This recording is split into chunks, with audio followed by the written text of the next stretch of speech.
They thought they could humiliate me. The Karen sisters had been running their mouths all over the neighborhood, telling everyone that I was hosting a free buffet. By the time I got home from work, strangers were already lined up at my front door, rubbing their hands together like greedy vultures. I had never invited anyone. I had never promised free food. Yet thanks to their lies, my home was about to become a circus. At first, I was furious. My heart pounded as I stared at the endless line of people, some even carrying takeout containers, ready to pack up food I never agreed to serve. Then, something clicked inside me. Instead of fighting their lie with arguments, I would turn their own prank against them.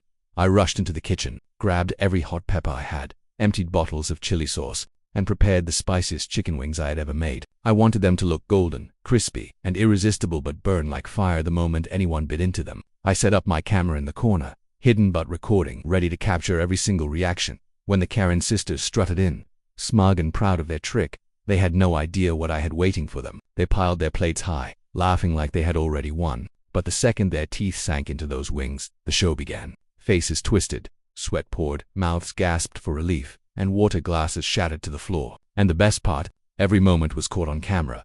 That was the day the Karens learned that if you lie about a buffet at my house, you'd better be prepared to pay the price. It started on a Wednesday afternoon, one of those strangely quiet days when the air feels heavier than usual, as though it knows something is about to happen. I had just finished my shift at work, exhausted and dreaming only of dinner and a long shower. My small house sat at the edge of the street, normally peaceful, with neighbors who kept to themselves. That day, however, the scene that greeted me made me stop in my tracks.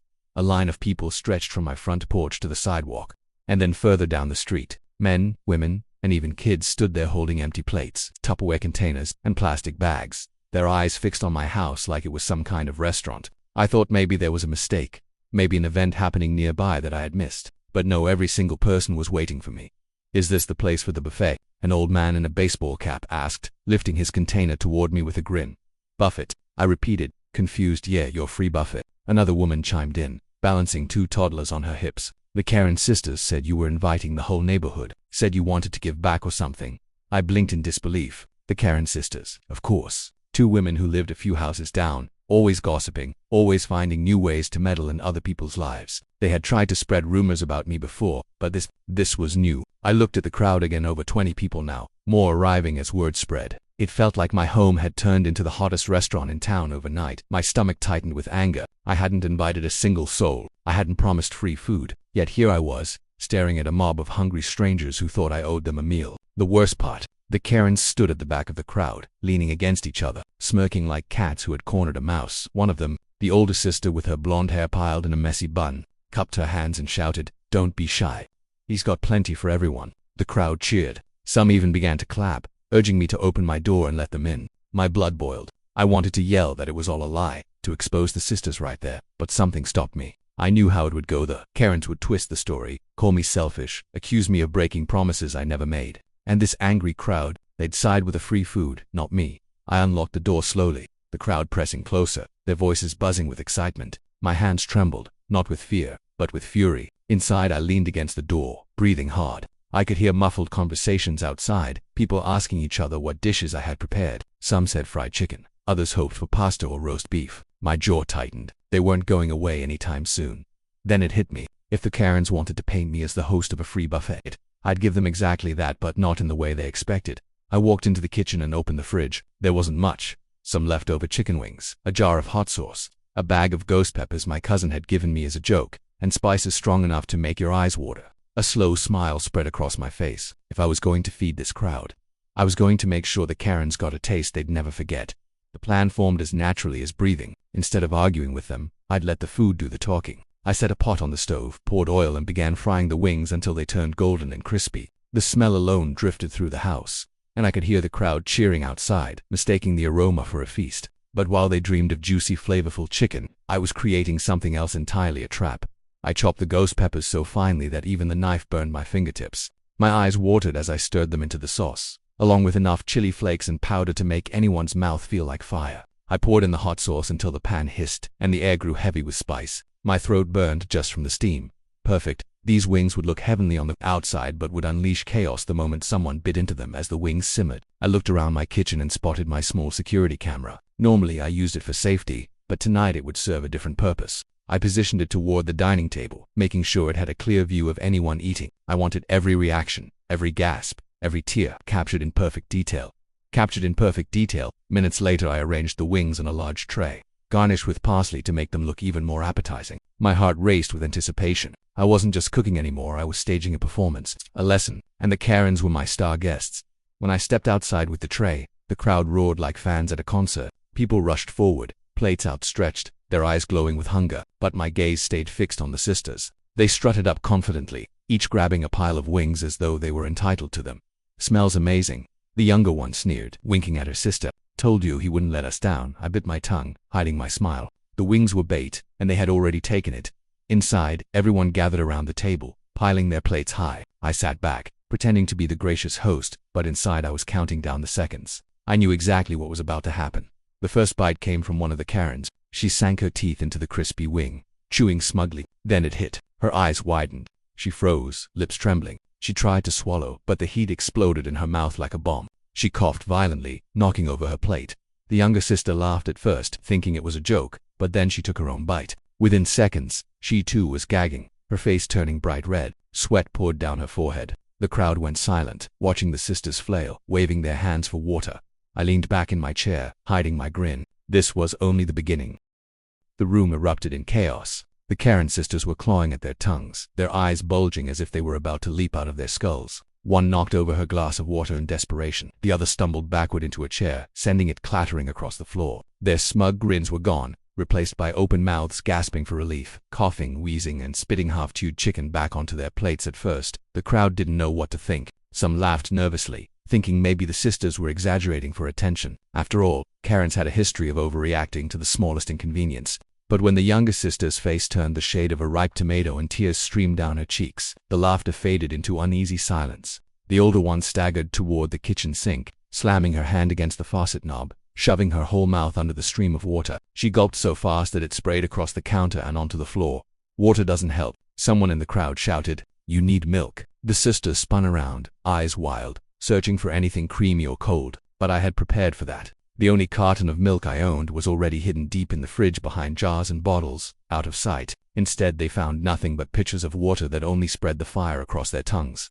Meanwhile, I sat calmly in the corner, pretending to look concerned but secretly enjoying every second. My camera recorded it all: the coughing, the sweating, the frantic flailing. This wasn't just revenge anymore. It was theater. The crowd started to murmur. People exchanged looks, whispering about how strong the wings must be. One man cautiously picked up a piece, sniffed it, and set it back down immediately when his eyes watered from the scent alone. "Are these even safe to eat?" he muttered. Their Karens, overhearing, pointed at me with trembling fingers. He poisoned us," the younger sister screamed, her voice hoarse and broken. "He tried to kill us." The accusation was sharp, but it only earned more laughter from the crowd. The same people who had once believed their lies now shook their heads. "Poison?" Someone snorted. "Please, it's just spicy food. You two wanted a free meal and now you can't handle it."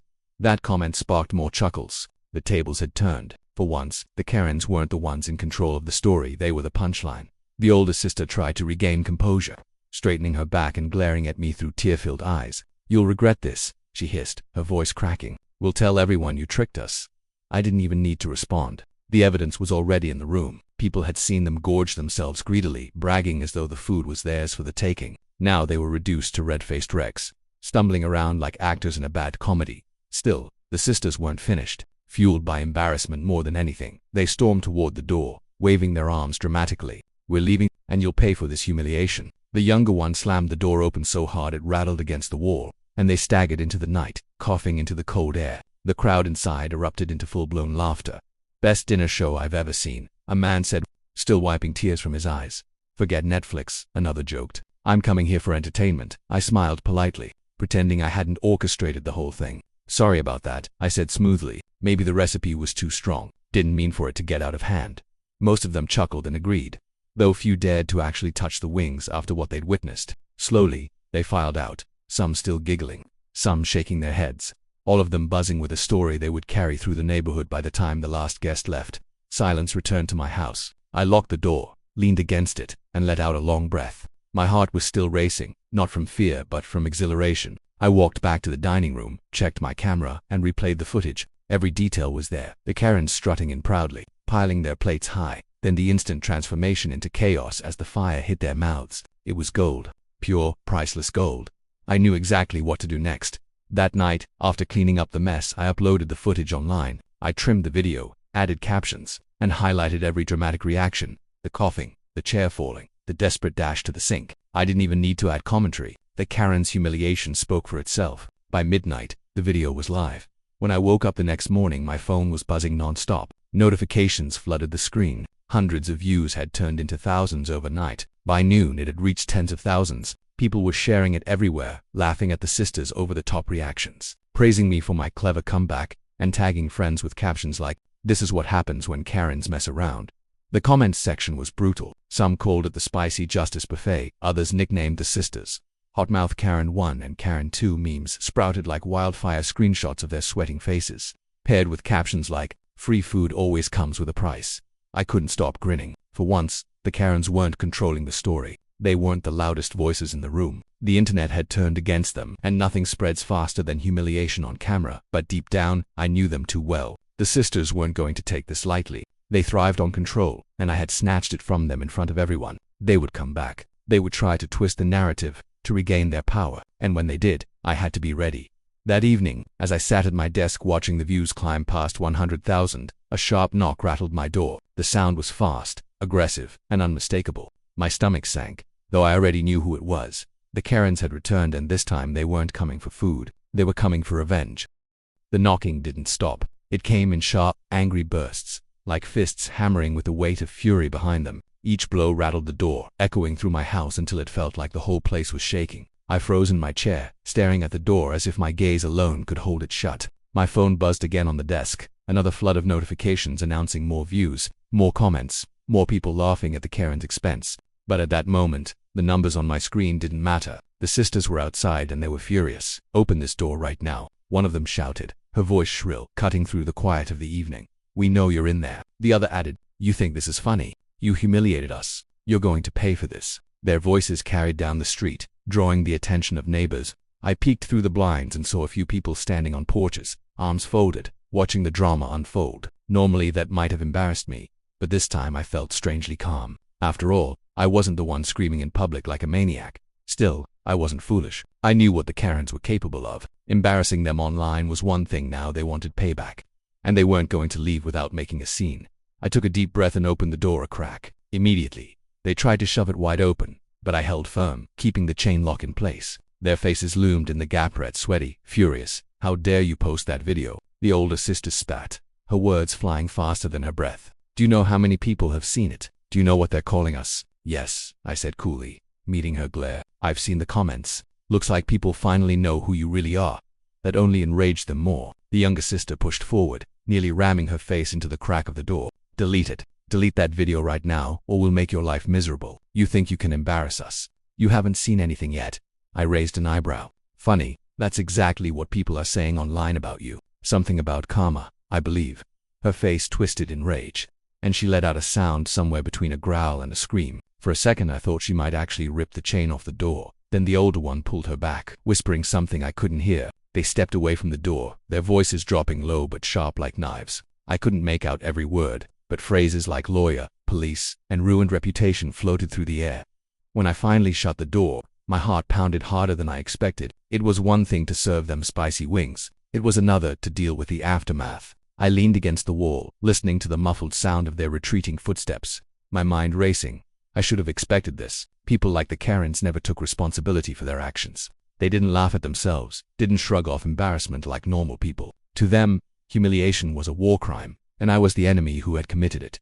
For the next few days, the fallout began. At first it was small things. Someone egged my mailbox. My trash bins were mysteriously tipped over, garbage spilling across the street. Packages I'd ordered online disappeared before I could grab them. I knew it was the Karens even if I didn't catch them in the act. Then came the whispers. At the grocery store, people stared a little too long. Some chuckled behind their hands. Others gave me sympathetic smiles. A few came up to me directly and congratulated me on the video, calling it genius or the funniest thing they'd ever seen. That part didn't bother me. It was the sudden change in atmosphere that did. I could feel the Karens spreading their version of the story, twisting the narrative, telling anyone who would listen that I had tricked them, poisoned them, or tried to humiliate the entire neighborhood. By the end of the week, flyers appeared on telephone poles. Big block letters read, "Dangerous neighbor do not trust." Beneath the headline was a blurry photo of me from the video, wings in hand, with captions warning people about unsafe food practices and deliberate harm. I tore down the first one I saw, crumpling it in my fists, but more appeared overnight. The Karens weren't just angry, they were on a mission to destroy my reputation that night. I sat in my living room, scrolling through the video again. It had now passed 300,000 views. The comments were still overwhelmingly on my side, but a few trolls had begun parroting the Karens' story, accusing me of food abuse or endangering people. Clearly, the sisters were trying to infiltrate the online conversation too. I closed my eyes, frustration burning in my chest. For a moment I considered deleting the video just to make them stop, but then I remembered the look on their faces as they bit into those wings. The raw arrogance turned to panic. The smugness shattered in seconds. That wasn't just entertainment. That was justice. And justice wasn't something I was willing to erase. The next morning I woke up to another loud noise. Not fists, this time sirens. A police car was parked outside my house. My stomach dropped as I hurried to the door. 2 officers stood there, one with a clipboard, the other scanning the yard. "Are you the owner of this property?" the officer with the clipboard asked. "Yes," I said cautiously. "We've received complaints," he continued. "Reports of unsafe food practices, possible health code violations, and harassment of neighbors. We need to ask you a few questions." My jaw tightened. The Karens had gone further than I expected. They'd actually called the police. As the officers stepped inside, I felt a strange mix of fear and determination. I knew the sisters wouldn't stop until they crushed me completely. But if they thought they could scare me into submission, they were wrong. Because this wasn't just about wings anymore. This was about war, and I was ready to fight. The officer with the clipboard flipped through his papers, his expression neutral, though his partner's eyes scanned my living room with quiet suspicion. My heart pounded, but I forced myself to remain calm. "The last thing I wanted was to look guilty in front of them, sir," the officer began. "We've received multiple complaints about you serving unsafe food to neighbors. Some people have alleged you deliberately tampered with food to cause harm. We need to know your side of the story." I let out a long breath and gestured toward the dining table, where the faint scent of chili still clung to the wood. "I cooked chicken wings," I said plainly. "That's all. Nothing unsafe, nothing spoiled, nothing illegal. They were spicy-esque, but spicy isn't a crime." The officer raised his brows. "Deliberately made spicy enough to cause distress. Deliberately made delicious," I countered. "And let's be honest, no one forced those women to pile their plates high. They lied to the neighborhood, told everyone I was serving a free buffet when I wasn't. I played along instead of making a scene, and they couldn't handle the heat, literally." The partner cracked the faintest smile, but the officer scribbled on his clipboard, "We'll need to confirm that. Do you have proof?" That was the moment I'd been waiting for. I walked to my desk, opened my laptop, and pulled up the video. "Here," I said, spinning the screen around. "Everything's recorded. You'll see exactly what happened for the next 5 minutes." Silence filled the room except for the sound of the Karen's shrieks echoing from the speakers. The officers watched closely, one leaning in, the other jotting notes. When the video ended with the sisters storming out red-faced and coughing, I folded my arms. "So," I asked, "does that look like food tampering, or does it look like to people trying to bully their neighbor and getting embarrassed in the process?" The partner let out a short laugh before catching himself. "It looks like a prank gone wrong," he admitted. The clipboard officer shut the laptop gently. "All right, here's the situation. Technically, you're in the clear. You didn't break any laws, and no one ended up in the hospital. But understand this, if they keep pushing, they'll try to frame this differently. You'd better be ready." "I've been ready," I said firmly. They left without further incident, but their warning lingered. I knew the Karens wouldn't let this end here. They'd see the police visit as a victory, even if nothing came of it. And if they couldn't destroy me with the law, they'd try another way. Sure enough, the retaliation came quickly. That weekend, while mowing my lawn, I noticed something strange on the side of my house. Red spray paint smeared across the siding. The words were crooked, angry, but unmistakable. "Food criminal." My stomach sank. I grabbed a bucket and scrubbed furiously, but the paint had already sunk deep into the wood. As I worked, laughter drifted from down the street. The sisters stood at their driveway, phones in hand, recording me while sipping iced coffee like smug spectators. "Better clean it fast," the younger one taunted. "We didn't want the whole neighborhood to know the truth." I ignored them, though every muscle in my body screamed to shout back. Instead, I finished scrubbing, walked inside, and sat down in front of my computer. I pulled up the video again. By now, it had surpassed 500,000 views. The internet hadn't moved on, it was growing louder. That's when I got an idea. If the Karens wanted to fight me in the court of public opinion, then I'd take the battle online, where they couldn't twist the story without evidence. I clipped new parts of the footage, close-ups of them piling their plates, laughing at me, boasting about the buffet they invented. Then I edited it against their meltdown over the wings. I titled it, "Karens Demand Free Buffet, Get Served Fire Instead." When I uploaded it, the response was explosive. The videos spread faster than the first, boosted by people who had already seen the original. Memes, parodies, even reaction videos appeared overnight. Commentators dissected every second, praising me for the perfect reversal and roasting the sisters for their arrogance. But the real turning point came when a local news outlet picked it up. The headline read, "Neighborhood drama goes viral. Sisters trick man into hosting fake buffet. Face spicy consequences." The article laid out both sides, but the footage spoke louder than words. By the end of the piece, it was clear who the real culprits were. I couldn't stop smiling as I read it. The Karens had tried to ruin me with flyers and rumors. But now the truth was everywhere on people's phones, laptops, and even the evening news. For once, their voices were drowned out, of course. They didn't take it lightly. That night, my phone buzzed with an unknown number. Against my better judgment, I answered. "You think this is over?" The older sister hissed. "You think you've won? You've made fools of us in front of the whole world. We'll make sure you regret it." Her voice shook with fury. But beneath it I heard something else. Desperation. They weren't just angry anymore, they were scared. Their control was slipping, and they knew it. I hung up without a word. Let them rant. Let them scream. The more they fought, the more foolish they looked. Still, I couldn't shake the unease. I'd won the battle online. But in real life, the Karens lived only a few houses away. They weren't strangers on the internet, they were neighbors with endless time, endless spite, and nothing to lose. That night, as I lay in bed, I heard footsteps outside my window, quiet at first, then faster, like someone running away. My chest tightened. I pulled the curtain back and saw nothing but shadows stretching across the street. The war wasn't over. It was only beginning. And as I lay awake, staring into the dark, I realized the Karens weren't just trying to humiliate me anymore. They were escalating. They wanted destruction. And I had to be ready to strike back harder than ever. The following week was the longest of my life. Every day I woke up half expecting another stunt from the Karen sisters, a vandalized fence, a stolen package, another spray-painted insult. They had grown quieter since the second video went viral. But I knew their silence wasn't surrendered, it was strategy. When Karens go quiet, they're plotting. The tension broke on a Friday evening. I came home to find my driveway blocked by 2 cars parked sideways. Their hazard lights blinking. My stomach dropped even before I saw them. The sisters, standing tall with folded arms, their lips curled into identical smirks. A small crowd had gathered too, neighbors drawn in by the drama like moths to a flame. "There he is," the older sister shouted the moment I stepped out of my car. Her voice carried down the street. "The liar, the bully, the so-called comedian who thinks humiliating women is entertainment." Her sister chimed in, holding up her phone. "You're being recorded. The whole world will see how abusive you are in real life. No editing, no tricks." I clenched my jaw, scanning the crowd. A few neighbors looked uncomfortable, but others had their phones out too, recording from the sidelines. It was obvious the Karens wanted to flip the script, to stage a scene where I looked like the villain and they looked like victims.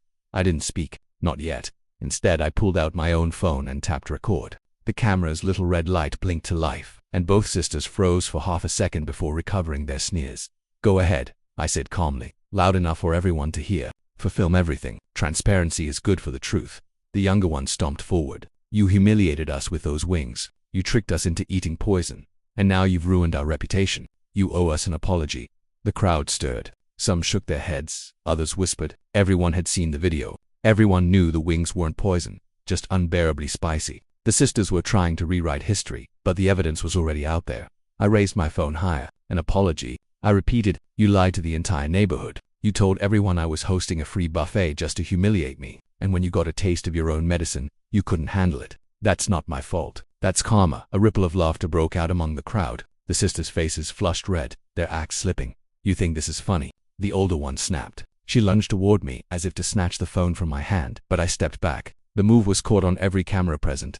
Not just mine, but the neighbors too. Suddenly the sisters didn't look like victims. They looked like aggressors. I decided to end it once and for all. I lowered my phone slightly and addressed the crowd. "Let's be honest. This has gone on long enough. They've lied, vandalized, harassed, and now they're blocking my driveway and threatening me in front of witnesses. I've tolerated it, recorded it, and shared the truth every step of the way. So tell me," I gestured toward the sisters, "who's the real problem here?" The silence that followed was deafening. Then, one by one, neighbors nodded. Some muttered agreement. Others outright called the sisters out. "Enough, Karen," someone shouted from the back. "Yeah, we're tired of your drama," another added. The sisters looked around in disbelief. Their audience, the people they had counted on to rally behind them, were turning against them. The smirks melted into panic. The younger one's voice cracked. He manipulated you, don't you see?" But the crowd didn't buy it. Phones were still recording. Their reputations were sinking deeper with every second. Then the flashing red and blue lights appeared. A police cruiser rolled down the street, siren cutting through the tension. The same officers from before stepped out, their expressions tight with frustration. "What's going on this time?" the clipboard officer asked, looking between me, the sisters, and the crowd. Before the Karens could open their mouths, a neighbor stepped forward. They blocked his driveway. Officer, they started all of this. We all saw it. Another added. They've been harassing him for weeks. We're tired of it. The sisters stammered, their words tripping over each other, but the officers weren't listening anymore. The evidence was overwhelming. Dozens of phones recording, witnesses lining the street, and 2 cars illegally parked across my driveway. The officers sighed, writing notes. Finally, the clipboard officer turned to the sisters. That's it. You're coming with us. The older one shrieked. The younger one begged, but it didn't matter. The officers led them to the cruiser, cuffing them as the crowd watched in silence. Their protests echoed down the street, hollow and desperate, until the door slammed shut and the car drove away. For the first time in weeks, I felt the tension lift from my shoulders. I turned back to the neighbors, many of whom were still recording. Thank you, I said simply, not just for tonight, but for seeing the truth. Some clapped, others gave me thumbs up, and slowly the crowd dispersed. By the time I walked inside, my phone was buzzing again. The live stream had already been uploaded by someone in the crowd. Clips of the Karen's final meltdown were spreading online like wildfire. By midnight, the phrase "Karen sisters arrested" was trending. The war was over. I sat at my desk, watching the videos play over and over. The sisters had tried every weapon in their arsenal: lies, gossip, intimidation, even the law. But in the end it was their own arrogance that destroyed them, and I hadn't needed to do anything more than shine a light on their behavior. As I leaned back, relief flooding through me, I realized something important. This wasn't just about revenge anymore. It was about standing up to bullies, no matter how loud or manipulative they were. It was about showing people that truth always wins, if you're brave enough to fight for it. That night, I finally slept soundly knowing the neighborhood was free from the sisters' chaos. And as the internet continued to laugh at their downfall, I couldn't help but smile. The Karens were finished.